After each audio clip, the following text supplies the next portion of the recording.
Hai guys, kamu kembali menonton channel hiburan informatif menarik favorit kamu, MG Channel. Madinah merupakan salah satu kota paling penting bagi umat muslim di seluruh dunia. Bahkan bukan hanya menjadi destinasi utama umat Islam saat melaksanakan ibadah haji dan umroh. Di kota ini jugalah Rasulullah Shallallahu Alaihi Wasallam wafat dan dimakamkan. Simak di video berikut ini yuk. Tapi jangan lupa, sebelum kita mulai, pencet dulu tombol subscribe untuk mendukung channel ini. Berikan like jika suka, dan nyalakan tanda notifikasinya biar kamu gak ketinggalan informasi-informasi menarik dari MG Channel.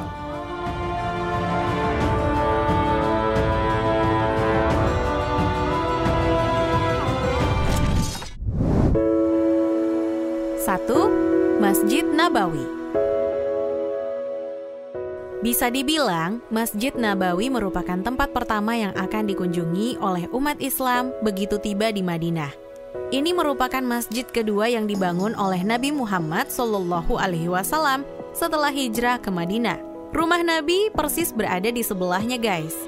Ketika wafat pada tahun 632 Masehi, beliau dimakamkan di rumahnya.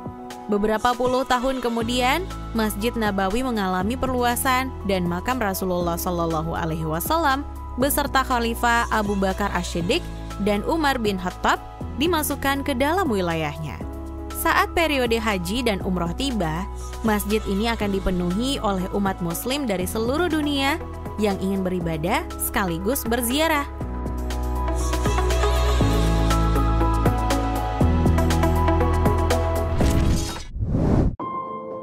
2. Jannatul Baqi. Tidak jauh dari Masjid Nabawi, kamu bisa berkunjung ke Jannatul Baqi. Tempat ini adalah kompleks pemakaman pertama sekaligus yang tertua di Madinah. Di tempat pemakaman inilah keluarga Rasulullah Shallallahu Alaihi Wasallam seperti istrinya Aisyah binti Abu Bakar, putri kesayangannya yang bernama Fatimah Az-Zahra, cucunya yang bernama Imam Hasan ibnu Ali, beserta para sahabatnya hingga ulama besar dimakamkan. Ketika Nabi Muhammad Shallallahu Alaihi Wasallam masih hidup, beliau sering berziarah ke Jannatul Baqi. Beliau sendiri jugalah yang memilih tempat ini sebagai kompleks pemakaman.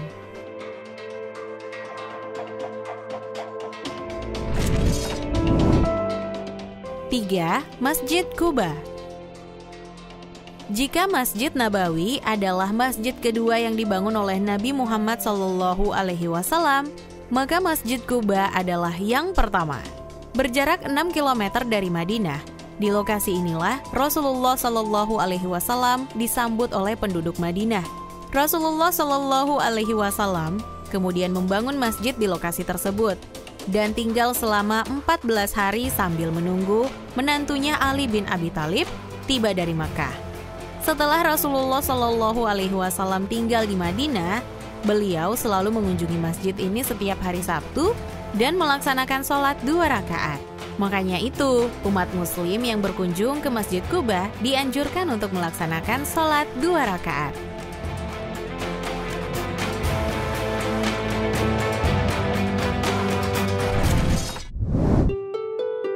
4. Jabal Uhud. Jabal Uhud atau yang dalam bahasa Indonesia berarti Gunung Uhud adalah lokasi terjadinya Perang Uhud pada tahun 625 Masehi. Di sini kaum muslim berperang melawan orang-orang Quraisy.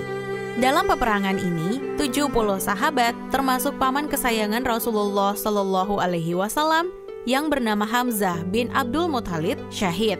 Mereka kemudian dimakamkan di sebuah kompleks pemakaman yang lokasinya berada di sekitar wilayah Jabal Uhud ini.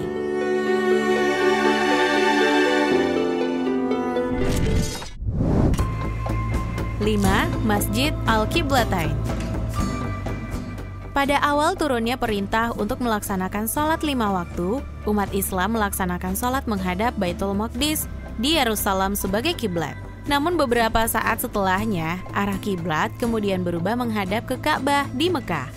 Lokasi tempat turunnya ayat tersebut kemudian dibangun menjadi sebuah masjid pada tahun 623 Masehi dan diberi nama Masjid Al-Qiblatain.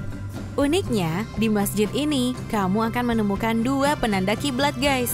Pertama adalah kiblat ke arah Yerusalem, dan yang kedua menuju Ka'bah di kota Mekah.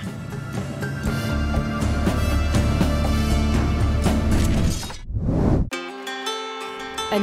The Seven Masjids. Selain Masjid Al-Qiblatain, kamu juga bisa berkunjung ke Masjid 7 atau The Seven Masjids. Masjid ini dulunya merupakan lokasi di mana Rasulullah Shallallahu Alaihi Wasallam dan para sahabat mendirikan tenda saat pertempuran Khandak. Pertempuran Khandak sendiri merupakan pertempuran antara umat Muslim dengan kaum Quraisy yang berlangsung pada tahun 627 Masehi. Umat Islam yang kala itu kalah jumlah kemudian membangun parit untuk menghambat tentara musuh yang datang dengan menggunakan unta dan kuda.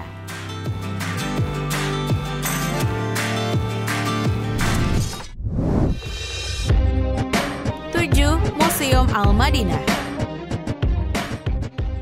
Terletak di King Abdul Road, Museum Al-Madinah merupakan museum tertua di Madinah.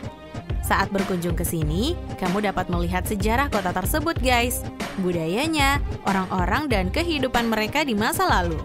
Ada sekitar 2000 artefak Islam yang bisa kamu lihat di sini. Tidak hanya itu, kamu juga bisa menyaksikan evolusi Masjid Nabawi. Dimulai dari pembangunan pertamanya oleh Rasulullah Shallallahu Alaihi Wasallam dan para sahabat, hingga berdiri megah seperti sekarang ini. Terakhir sekaligus yang paling menarik, kamu akan diceritakan tentang sejarah kehidupan Nabi Muhammad Shallallahu Alaihi Wasallam secara mendetail, dari kelahiran beliau hingga wafatnya.